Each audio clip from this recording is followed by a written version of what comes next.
مولانا خادم حسین رضوی رحمۃ اللہ علیہ کو لوگ صرف تحریک لبیک کے حوالے سے جانتے ہیں، حالانکہ ان کا جو کیریئر ہے وہ بہت پرانا ہے۔ مولانا بنیادی طور پر ایک استاد تھے، ایک شیخ الحدیث تھے۔ ان کا جو بیسک کارنامہ ہے وہ یہ ہے کہ وہ درجنوں نہیں سینکڑوں علماء کے استاد ہیں۔ سینکڑوں علماء، یعنی میں نے سوچ سمجھ کے لفظ کہا، انہوں نے سینکڑوں لوگوں کو رسول اللہ کا دین پڑھایا ہے، اور ان کے اب شاگردوں کے شاگرد بھی مدرسوں میں پڑھاتے۔ مولانا ایک بڑے غریب سے سادے سے گھرانے میں وہ پیدا ہوئے تھے۔ انہوں نے بڑی سادہ اور آخر تک زندگی انہوں نے وفاداری والی گزاری، سادگی والی گزاری، حسین گزاری۔ کسی شخص کے ایک ہوتا ہے کسی کے نظریے سے اختلاف کرنا، ایک ہوتا ہے کسی کے طریقہ کار سے اختلاف کرنا۔ کچھ لوگوں نے ان کے طریقہ کار سے اختلاف کیا ہے، لیکن ان بندے کا نظریہ اتنا شاندار تھا کہ نظریے سے کسی نے اختلاف نہیں کی۔ لوگوں نے یہ ضرور کہا کہ یہ فلانی بات اس طرح ہو جاتی تو ٹھیک تھا، لیکن یہ سب نے کہا کہ بندہ بات ٹھیک کرتا ہے۔ نظریے سے، فکر سے لوگ مطمئن ہو جائیں۔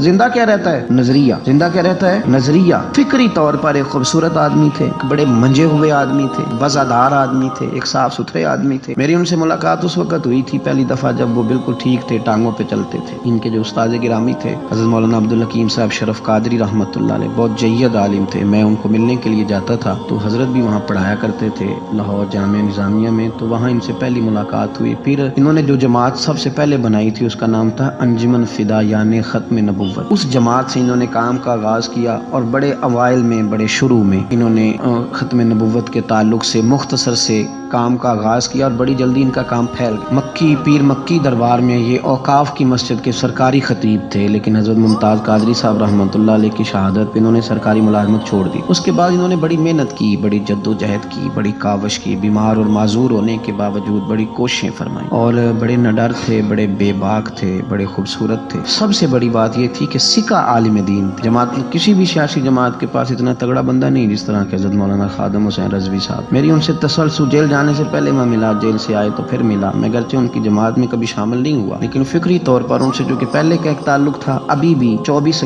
اکتوبر کو پچھلے مہینے کی وہ گجرات جا رہے تھے تو کچھ دیر ہمارے پاس رکے، اور دیر تک وہ باتیں کرتے رہے، اور دیر تک ان کی میں باتیں سنتا رہا۔ پھر وہ مجھ سے کچھ سوالات پوچھتے رہے، میں ان کے جواب دیتا رہا۔ پھر اچانک جو ہے وہ کچھ دن پہلے خبر ملی کہ ان کا طبیعت ان کی بڑی علیل ہے۔ میں نے تیمارداری کے لیے کچھ ان کے جو قریبی لوگ تھے ان سے رابطہ کیا، بتایا کہ آپ ٹھیک ہیں، آپ تھوڑے بیمار ہیں۔ پھر کل اللہ تبارک و تعالیٰ کا فیصلہ قدرت آئے، اور تیزی کے ساتھ لوگ اٹھ گئے۔ اس 2020 نے بہت سارے لوگ اہل سنت کے لیے، لیکن اس شخص کا جانا کو زیادہ ہی تکلیف دے گیا۔ دل مائل نہیں ہوا، میں تو ناشتہ نہیں کر پایا۔ اس طرح کے لوگ کم آتے ہیں دنیا میں، اور شاید ان لوگوں کا وقت بھی تھوڑا ہوتا ہے، اور اللہ پاک شاید ایسے لوگوں کو جلدی ہی اپنی بارگاہ ناز کی طرف لے جاتا ہے۔ ایک شعر جگر مراد آبادی نے کہا تھا کہ جگر راہ وفا میں نقش ایسے چھوڑ آیا، میں جس منزل سے گزرا ہوں وہ اب تک یاد کرتی ہے۔ اور مجھے ایک دفعہ کسی شخص نے کہا کہ آپ کے خاندان کا قبرستان کہاں کر کے ہے؟